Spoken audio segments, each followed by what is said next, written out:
The next speaker is Armenia. Thank you, Mr. Chair. I thank the Secretary General and the Under Secretary General for Humanitarian Affairs, Mr. Martin Griffiths, for the presentation of the report on the strengthening the coordination of emergency humanitarian assistance of the United Nations. This year's Humanitarian Affairs segment is held in the context of multiple global challenges caused by the conflicts and pandemics.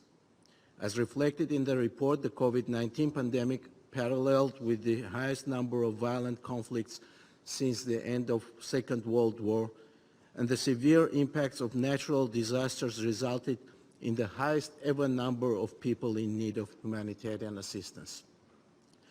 Mr. Chair, Armenia is strongly committed to the principles and norms of the international humanitarian law, and we attach utmost priority to protecting people in conflict settings and humanitarian crises, including women and children, older persons, persons with disabilities and displaced people, and those left furthest behind.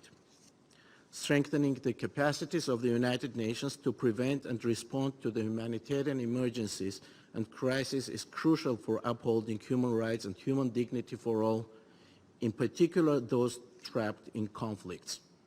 Full respect and adherence of member states to the principles of the international humanitarian law is a key prerequisite to enable efficient delivery on the UN humanitarian mandate and ensure protection of people on the ground without discrimination of any kind. We continue to face the grave repercussions of a major humanitarian crisis in our region, caused as a result of the premeditated large-scale military aggression against Nagorno-Karabakh in the fall of 2020 amidst the outbreak of COVID-19 pandemic, bringing about thousands of casualties, mass displacement, destruction of livelihoods and of critical civilian infrastructure, including schools and hospitals.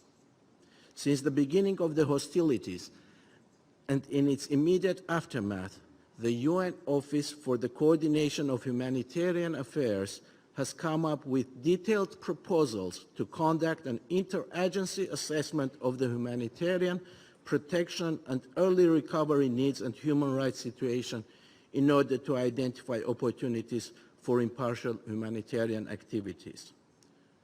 The lack of good faith by one single party, Azerbaijan, undermined those efforts of the United Nations, its humanitarian agencies and offices, to assess the needs of the people on the ground and create conditions for long-term humanitarian response to the civilian population.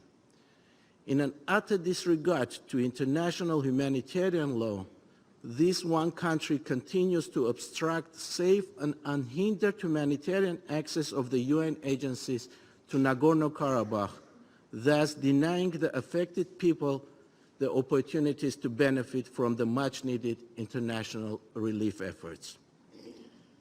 Mr. Chair, in this regard, we fully support the recommendations of the Secretary General to member states, parties to conflict, the United Nations and the humanitarian organizations to promote and ensure full respect for and adherence to the humanitarian principles of humanity, impartiality, neutrality, and independence.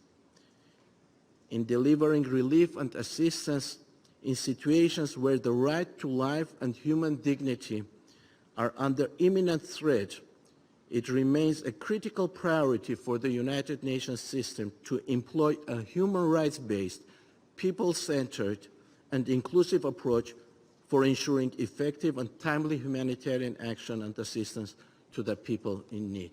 I thank you.